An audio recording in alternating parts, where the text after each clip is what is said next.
nuestra sesión. Solo permítanme que empiece la grabación de nuestra clase y vamos a comenzar.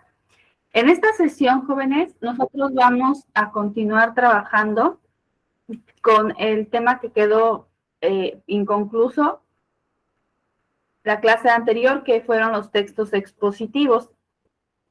Lo vamos a revisar a partir de este esquema y después les voy a proyectar un libro que me gusta mucho porque creo que viene muy completa su explicación para que ustedes lo puedan comprender de una manera más adecuada.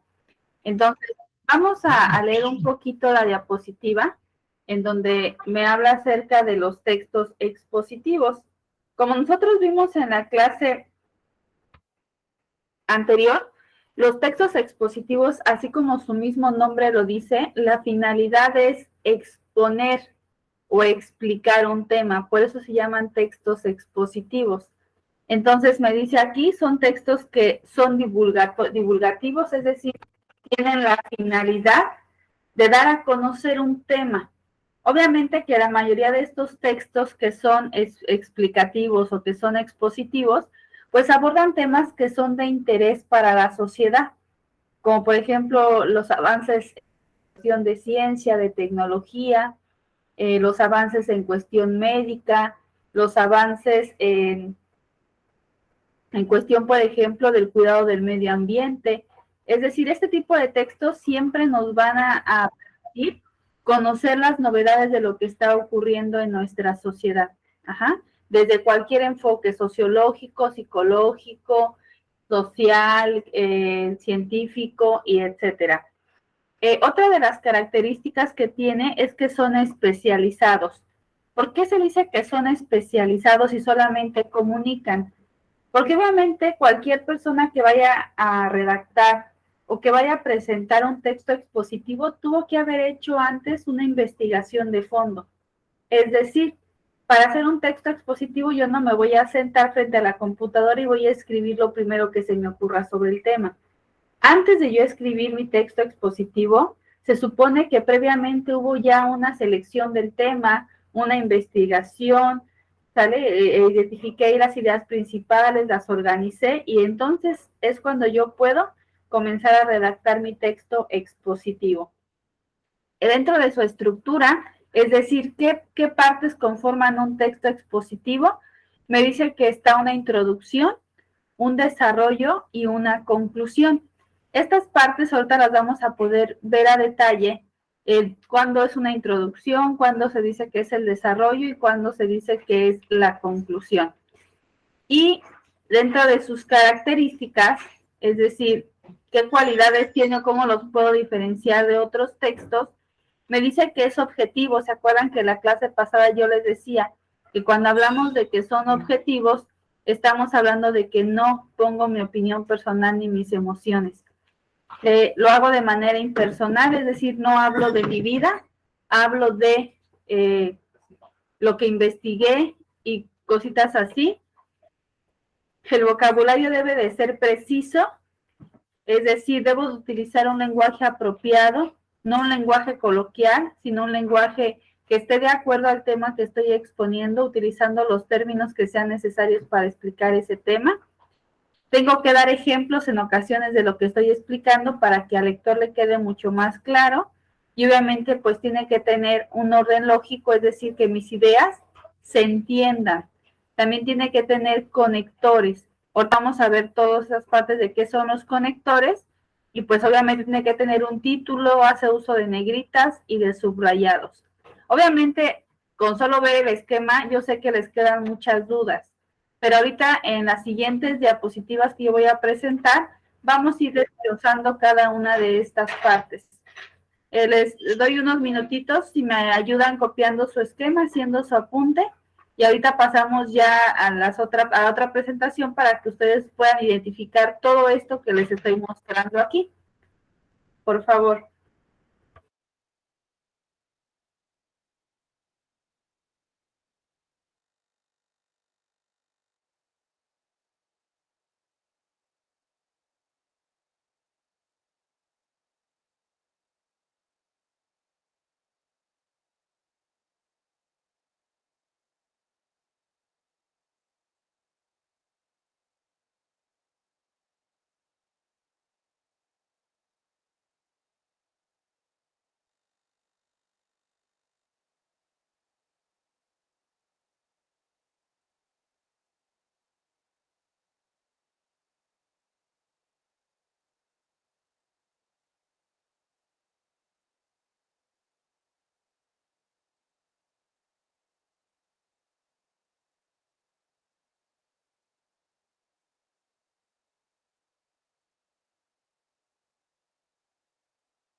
Para las personas que acaban de entrar, estamos copiando el texto y todo esto que ya se explicó ahorita lo vamos a reforzar cuando haga la siguiente proyección, no se preocupen.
Ustedes me van indicando cuando vayan terminando, todavía hay tiempo. Ya terminé, maestra. Ok, vamos a esperar tantito a los demás compañeros. Muchas gracias.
¿Alguien falta todavía de terminar de hacer su apunte o ya puedo pasar a nuestra siguiente proyección?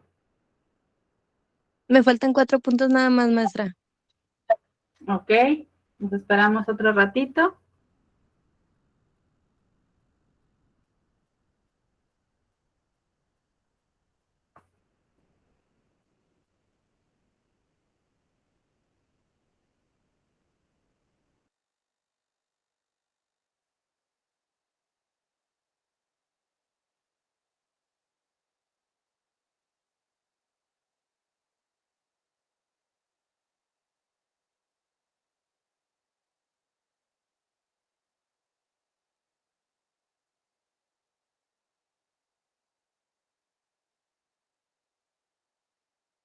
Listo.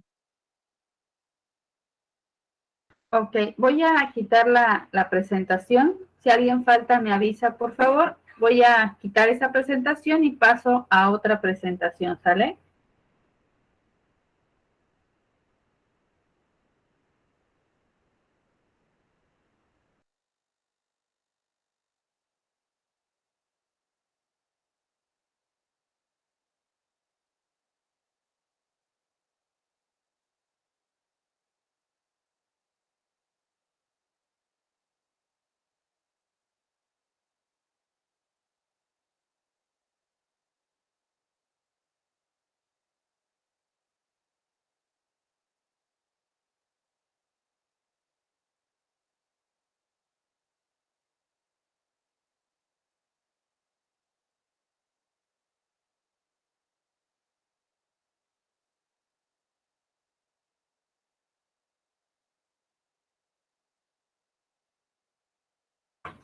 Ok, ya lo pueden ver, ¿verdad?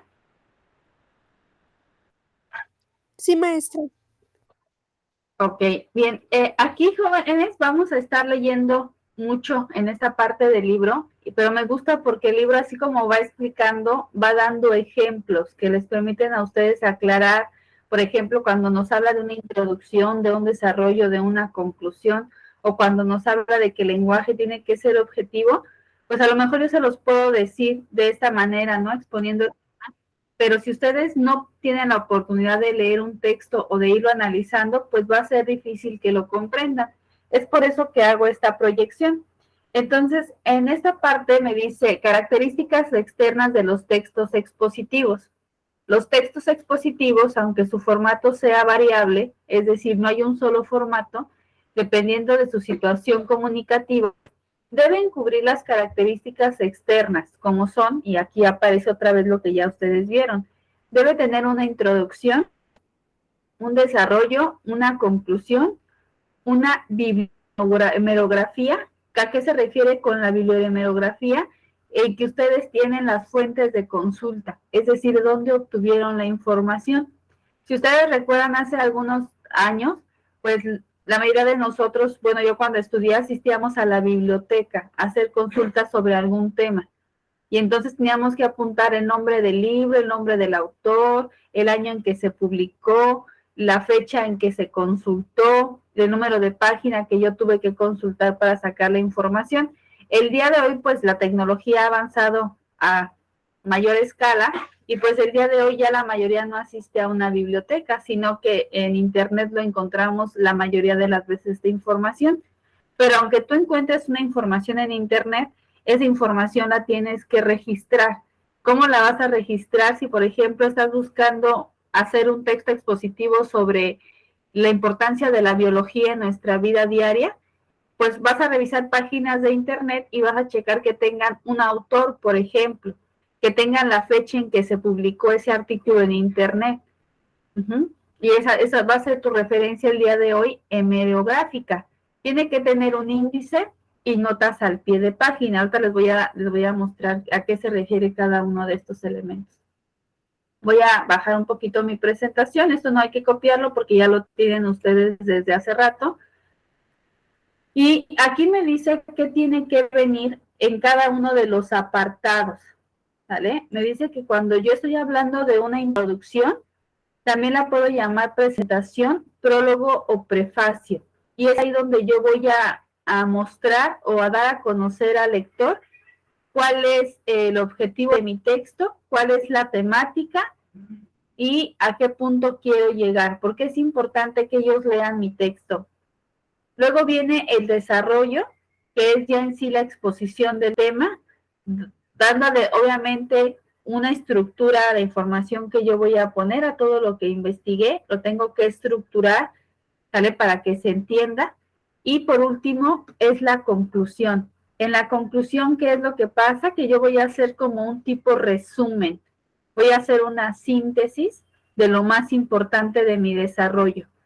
Es explicar lo del desarrollo, pero en muy pocas palabras. Entonces, esos serían los 3 momentos y en lo que consiste cada uno de ellos. Luego viene la bibliomerografía, que nos dice que es la descripción y conocimiento de los textos que se usan en una manera determinada.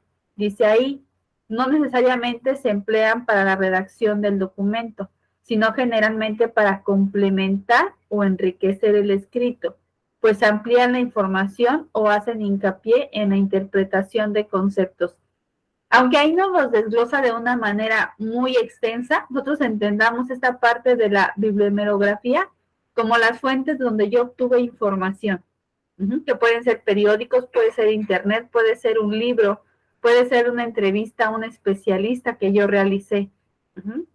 Y luego viene el índice, que obviamente es la lista ordenada de capítulos, secciones, artículos del contenido de la obra y se encuentran al principio o al final del libro. Ojo aquí, como nos dice a un principio que los textos expositivos no tienen forzosamente un formato determinado.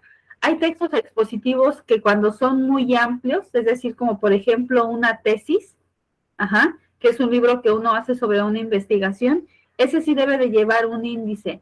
Pero si yo publico un texto expositivo breve de 2 o 3 cuartillas, es decir, hojas, no es necesario que yo le ponga un índice. Y por último vienen las notas al pie de página. Voy a bajar un poquito para poder leerles a qué se refiere esta parte.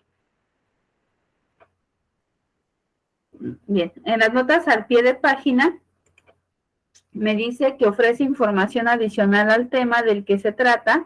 Con ella se hace un tipo de llamada con asterisco con un número y aparece al final de la página para enunciar alguna referencia. ¿A qué me refiero con esto? Las notas al pie de página, no sé si ustedes han leído alguna vez un texto que en la parte de hasta abajo de la hoja tiene con letras más pequeñitas cierta información que explica conceptos. Y de hecho la letra es más pequeña que la que tiene el texto que tú estás leyendo. Viene al final de la hoja. Por eso se llama nota al pie de página. Y en ella se hacen aclaraciones. Por ejemplo, si yo estoy hablando sobre la biología, que es el tema que les puse hace rato de ejemplo, y entonces yo quiero le aparezca en alguna parte de mi texto que estoy hablando sobre los seres bióticos y abióticos, y yo no lo quiero explicar en mi texto porque me voy a desviar del tema, puedo hacer una nota al pie de página donde te explique esos conceptos. Pero entonces cuando yo voy a poner una nota al pie de página del concepto que voy a explicar, tengo que colocarle un asterisco a un lado de él, que es un signo gráfico que luego ponemos en los escritos. Pregunto, ¿hasta aquí ustedes tienen alguna duda? ¿Algo que no logren entender?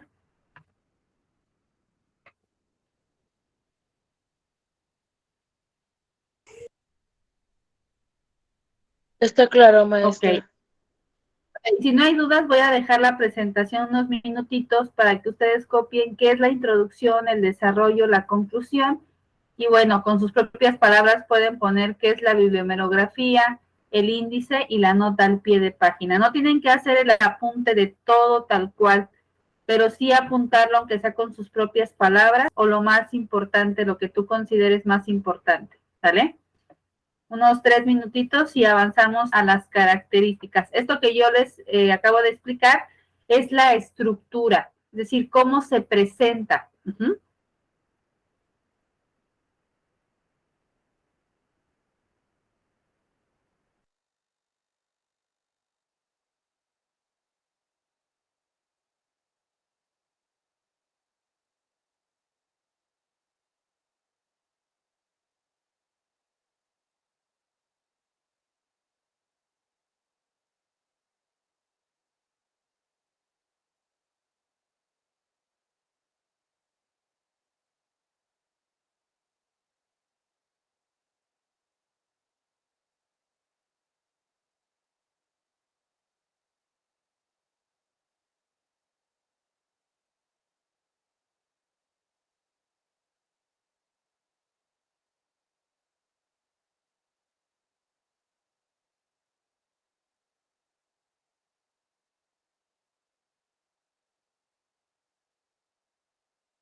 Listo, Miss, ya terminé. Ok, ¿alguien falta o podemos avanzar? Falto yo, maestra. Ok, 2 minutitos y avanzamos con las características.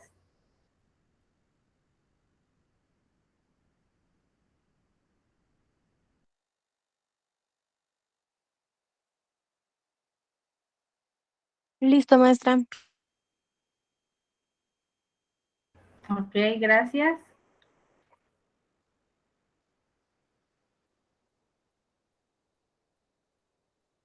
Ok, entonces les vuelvo a repetir. Lo que nosotros acabamos de analizar ahorita, que es la introducción, el desarrollo, la conclusión, las fuentes de consulta, el índice y las notas al pie de página, es la estructura. Cuando yo hablo de una estructura, es como si analizáramos el cuerpo de un ser humano y hablamos de su estructura, es decir, hablamos de cómo se presenta por fuera, cuáles son sus componentes que yo puedo ver. Ah, tiene una cabeza, tiene un cuello, tiene una espalda, tiene una cintura, tiene piernas, ¿sale? Esa es la estructura. Ahora vamos a ver las características, es decir, como si nosotros revisáramos las emociones, los sentimientos que ustedes tienen, la manera de pensar. Ahora vamos a ir hacia adentro del texto, de qué está compuesto. Ajá. Entonces voy a pasar a las características, voy a bajar mi presentación para que ustedes puedan ver esta parte de las características. Aquí me habla, me dice características internas de los textos expositivos. Me dice, asimismo, todo texto expositivo cumple con las características internas de los textos expositivos que se describen a continuación. Número 1, tiene que tener un lenguaje denotativo. ¿A qué se refiere un lenguaje denotativo? Que se caracteriza por nombrar hechos o datos, por ser objetivo, es transmitir información de manera objetiva, valga la redundancia. Por ejemplo, en mi comunidad viven 300 familias. No estoy diciendo ni cómo me llevo con ellas, ni si son buena onda, ni si me invitan a sus fiestas o demás. Solamente estoy diciendo el dato. Entonces, siempre en un texto expositivo yo tengo que ser muy objetivo con la información. Luego me habla de tecnicismos, de prefijos, sufijos y neologismos. Estos tecnicismos o los prefijos y sufijos nada más lo vamos a entender nosotros, no vamos a entrar a más detalle a querer analizar qué es un sufijo, qué es un prefijo, qué es un tecnicismo. Vamos a entender que el lenguaje de un texto expositivo debe ser especializado. Es decir, si yo estoy haciendo un texto expositivo sobre medicina, pues la persona va a utilizar términos propios de la medicina. Si yo estoy haciendo un texto expositivo sobre plantas, por ejemplo, ¿sale? Pues entonces voy a utilizar nombres apropiados para las plantas, cuál es el nombre que le dieron según su origen, sus características. Es decir, no puedo utilizar un lenguaje común como con el que hablaría con un amigo o con un primo o con un familiar al que le tengo mucha confianza. No, tiene que ser más formal. Voy a bajar un poquito.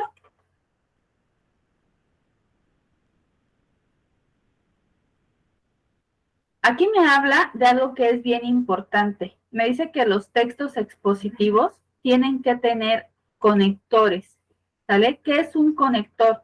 Son aquellas palabras que yo voy a utilizar, valga la redundancia, para unir o juntar dos ideas. Entonces aquí me dicen su definición. Son palabras o son conjunciones. También en el examen, en lugar de venir como conectores, les puede aparecer como conjunciones que pueden ser, bueno, hay de muchas formas, hay hilativas, hay copulativas, adversativas, disyuntivas, distributivas, o locuciones adverbiales, que son conjunto de palabras que funcionan como adverbio, por lo que las hay en lugar de tiempo, modo, forma, que unen las ideas para que éstas tengan sentido y expresen un pensamiento completo.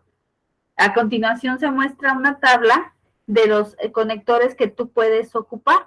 Puedes utilizar lo siguiente, como sea señalado o mencionado, de otra manera, aquí, simultáneamente, naturalmente, consecuentemente, sintetizando, por lo tanto, Esto nos dice en oposición, de igual forma, asimismo, anteriormente, érase una vez, y hay muchos más, ¿sale?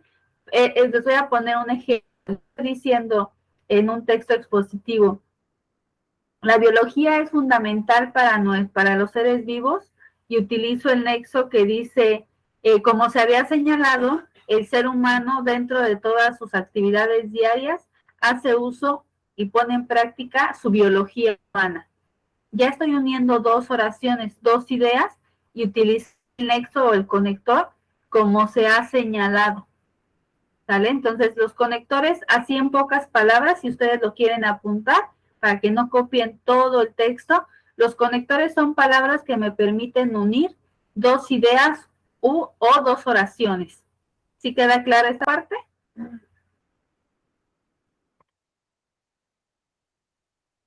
¿Cómo dijo Miss para apuntarlo? Los conectores son palabras o frases que nos permiten unir dos oraciones o frases.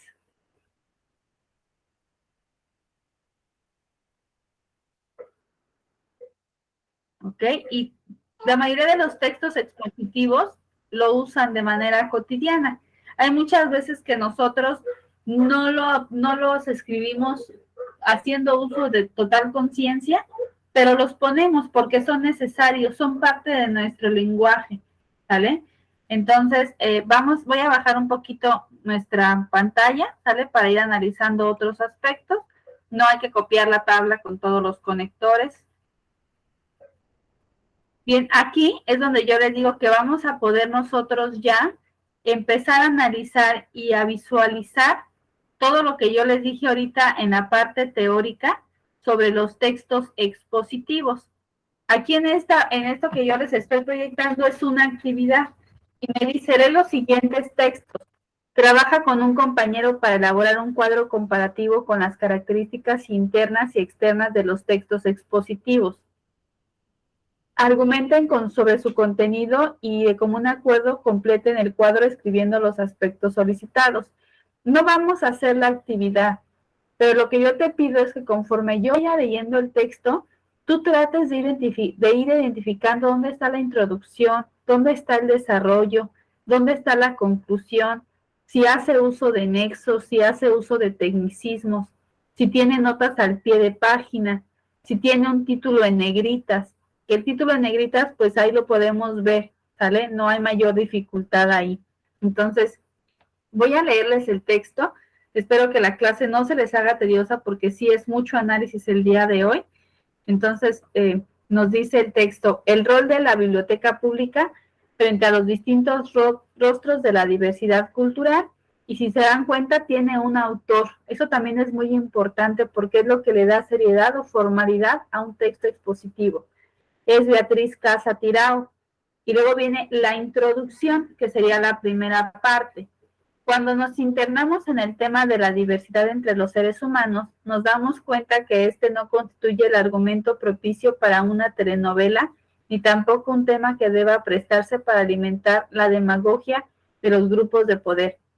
La diversidad no es sino ni muchas ni otras cosas, pero sí es lo que nos permite comprender que existen diferencias entre los seres humanos, las que no suponen que unos sean mejores o peores que otros, simplemente son distintos. En los últimos tiempos el asunto, la diversidad, ha sido traído a colación frecuentemente y en diversas instancias, especialmente en el campo de las ciencias culturales, pero a pesar de ello, el contenido y la significación del concepto ha sido poco explorado. Vale la pena examinar la etimología de la palabra diversidad, la cual proviene del latín divertere, que significa lo diferente, lo que por distintas razones se aparta del camino que sigue la mayoría. Este es el sentido lato del término, al que regresaremos más tarde. Si se proyecta el concepto de diversidad al campo de la cultura, debemos tener presente en primer lugar que significa este segundo concepto que abordamos. La expresión cultura se ha prestado y se presta a numerosas interpretaciones de diferente contenido. Con frecuencia el término es referido, más que a otras instancias, a actividades que tienen que ver con las artes y las letras.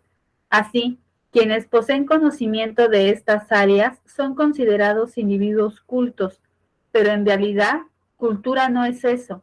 La sociología y la antropología social han demostrado que el concepto de cultura es muy amplio y abarca la vida y el quehacer particular de los diferentes grupos humanos, lo cual permite afirmar que es admirar un cuadro de Picasso y comer con las manos e invocar a los dioses mediante rituales considerados primitivos. Hasta aquí yo les pregunto, ¿ustedes pueden visualizar en este texto que yo les estoy leyendo algunos tecnicismos o palabras que sean propias de lo que nos está hablando?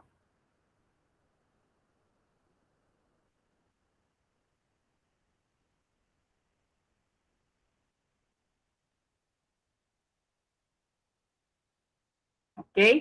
Si nosotros analizamos el lenguaje que está utilizando, es un lenguaje objetivo. En ningún momento nos está diciendo lo que ella piensa sobre la cultura, ¿sabes? Nos está dando solamente información, ¿ok? Paola, ¿me puedes escribir algún tecnicismo que logres ubicar? O alguno de ustedes, si me puede escribir algún tecnicismo que ya haya ubicado ahí.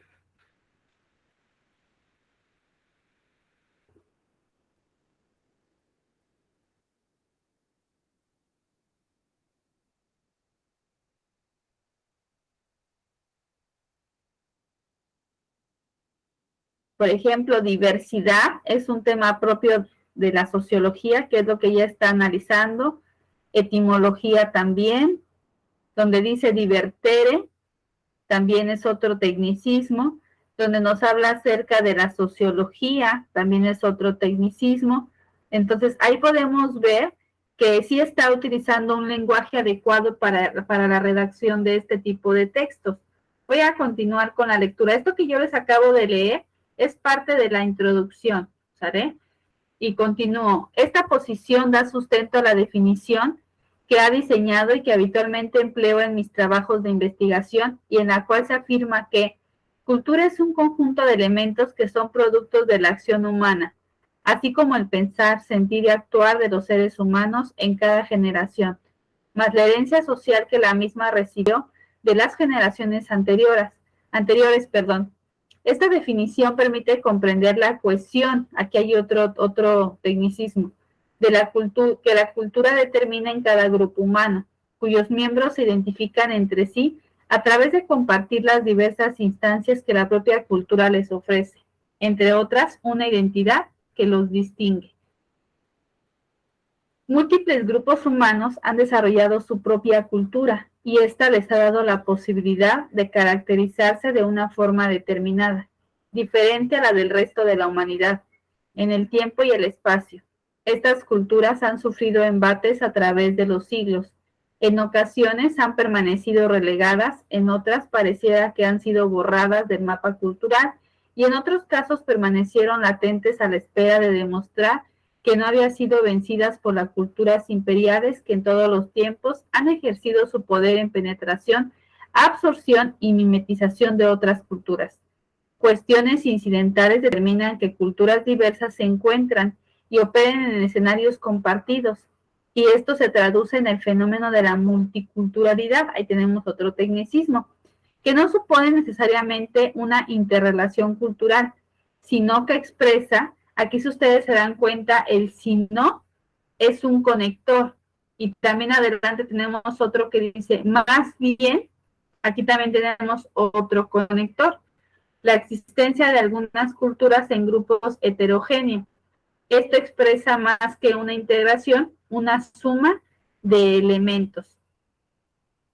Según algunos autores, los mundos culturales se originan en la globalización y se construyen como multiculturalidad por migración y en general por la movilidad de los grupos de población.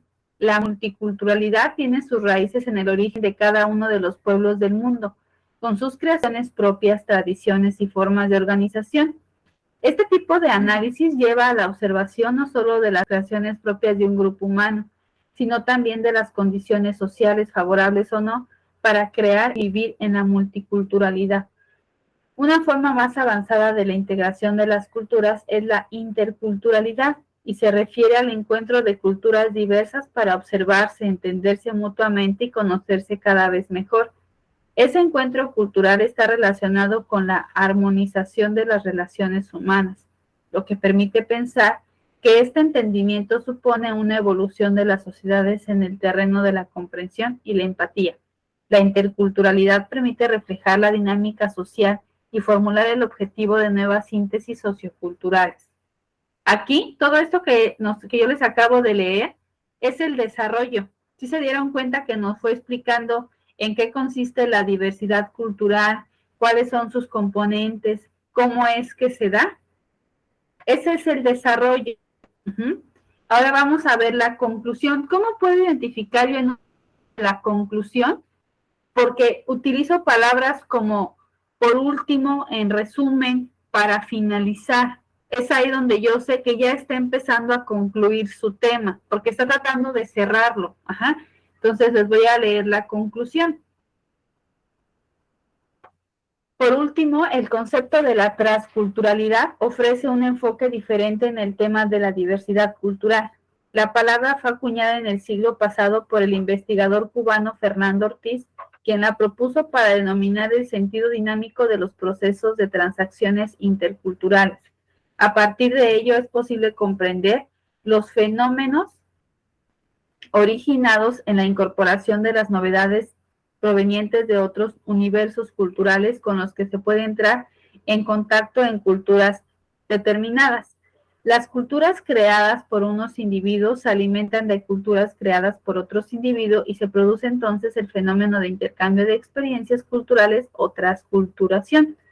La diversidad cultural se ha hecho más relevante en la actualidad en razón del desarrollo de los medios de comunicación y el aumento de las posibilidades y movilización que hoy existen, al punto que la UNESCO en 2001 emitió la Declaración Universal de la Diversidad Cultural, donde se califica como patrimonio común de la humanidad. En esta declaración destacan la necesidad de garantizar la interacción armoniosa y la convivencia de las personas y los grupos, así como las políticas que favorecen estas instancias. Por otro lado, el Informe Mundial de la UNESCO sobre las sociedades del conocimiento señalan que la diversidad cultural enriquece la vida de las sociedades y constituye uno de los motores importantes para promover el desarrollo cultural. Permítanme tantito, déjenme cerrar mi puerta.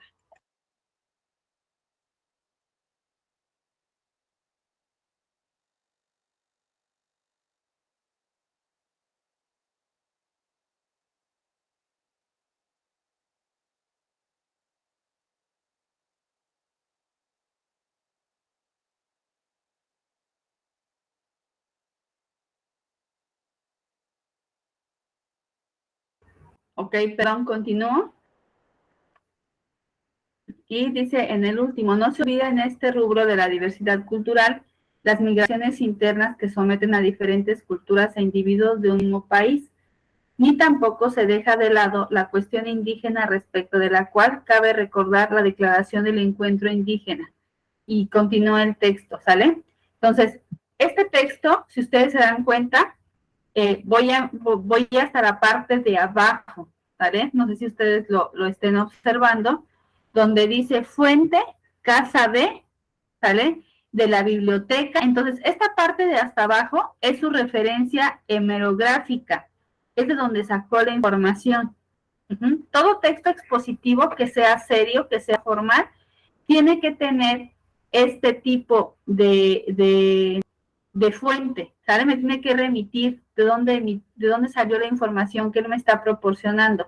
Porque si el autor no hiciera eso, entonces pierde credibilidad ante el lector. Yo puedo pensar que él está inventando los datos, o puedo pensar que él escribió lo primero que se le ocurrió, pero cuando hay una fuente hemerográfica, entonces me está diciendo que sí hay una investigación detrás de ese texto. Y luego viene abajito de él un texto que es un canto de la huida, que es de un poeta prehispánico que fue Nezahualcóyotl. Les pregunto, yo creo que es muy claro, pero les pregunto, voy a bajarle tantito para que lo puedan ver bien, ¿vale? Está escrito en verso, y dice, en vano he nacido, en vano he venido a salir de la casa de los dioses de la tierra, yo soy menesteroso, ojalá en verdad no hubiera salido, ojalá en verdad no hubiera venido a la tierra, no lo digo, pero ¿qué es lo que haré? Y así se va todo el texto. ¿Cuál de los dos textos, les vuelvo a repetir, creo que es muy obvio, pero cuál de los dos textos ustedes lo pueden considerar un texto expositivo? ¿El primer texto que yo leí o el segundo que les acabo de mostrar?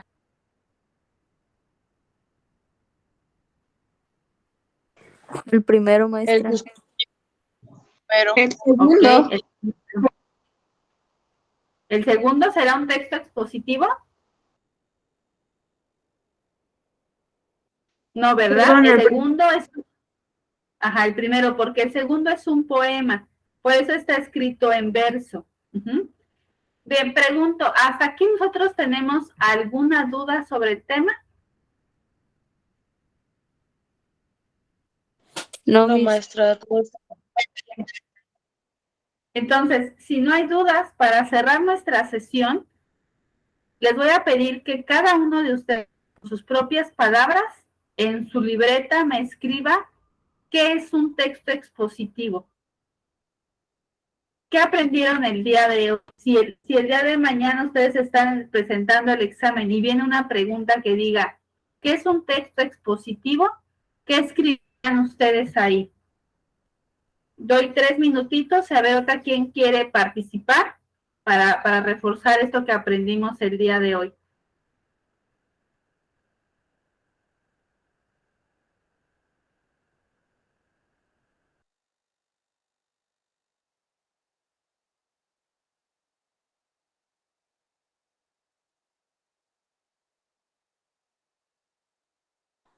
¿Qué dijo que teníamos que apuntar, profe?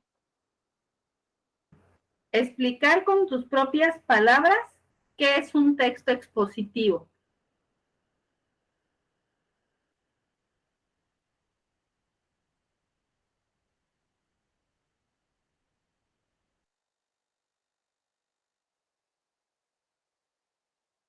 Cleo Martínez, adelante. Bueno, para mí un texto expositivo es aquel que expresa una idea o un concepto o un hecho de forma objetiva.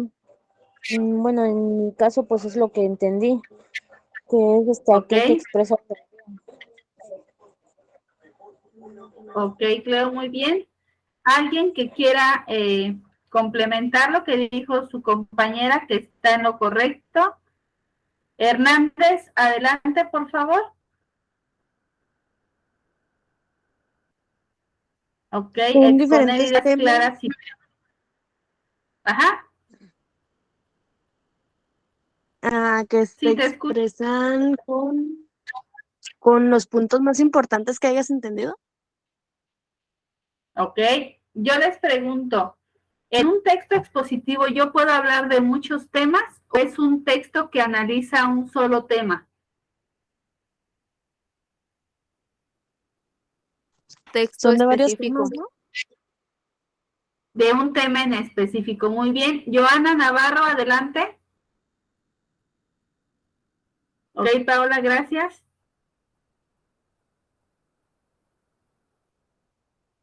Joana Navarro.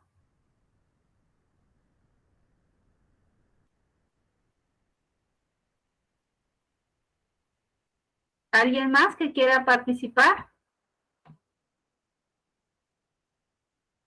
¿Qué otra característica tiene un texto expositivo?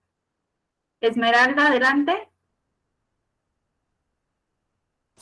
Yo apunté que un texto expositivo es un texto que habla de un tema en específico y te informa sobre el tema. Ok, muy bien. Gracias. Daria Aguilar. Informar clara sobre un tema. Muy bien. Daria Aguilar, adelante. Y luego Cleo Martínez. El texto expositivo da una simple información sobre datos, sino que también podemos generar información correcta. Ok, eso es muy importante, ¿sale? Que no Información solamente que se son... puede... Ajá, adelante. Y también es información que se puede dar a... ¿Cómo se lo puede decir? Que se puede concretar, por así decirlo. Ok, que tiene que ser concreta, tiene que ser certera la información que doy. Muy bien. Cleo, adelante. Bien, el autor de un texto expositivo no refleja sus sentimientos, ni da una opinión, sino que aportan datos informativos. Exacto, muy bien, Cleo. No doy mi opinión, no digo lo que yo pienso sobre el tema, solo me dedico a analizar el tema a partir de información que yo fui recabando y que voy analizando. ¿Ok? Joana, ¿quería comentar algo? Ok, muy bien. Con ejemplos, definiciones o conceptos claros.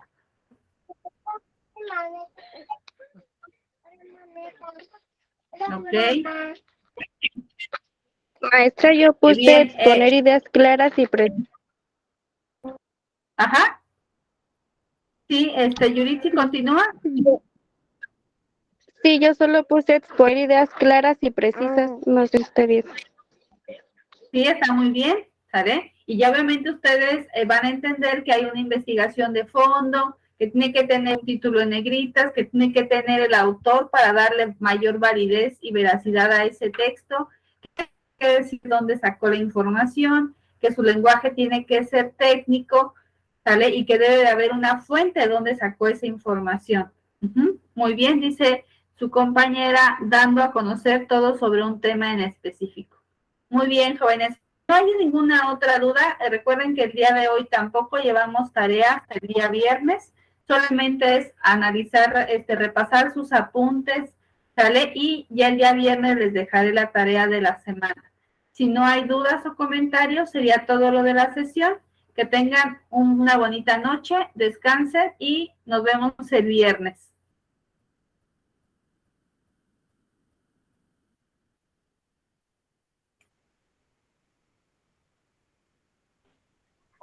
Gracias, maestra. Buenas noches y que tenga bonita noche. Igualmente, hasta el viernes.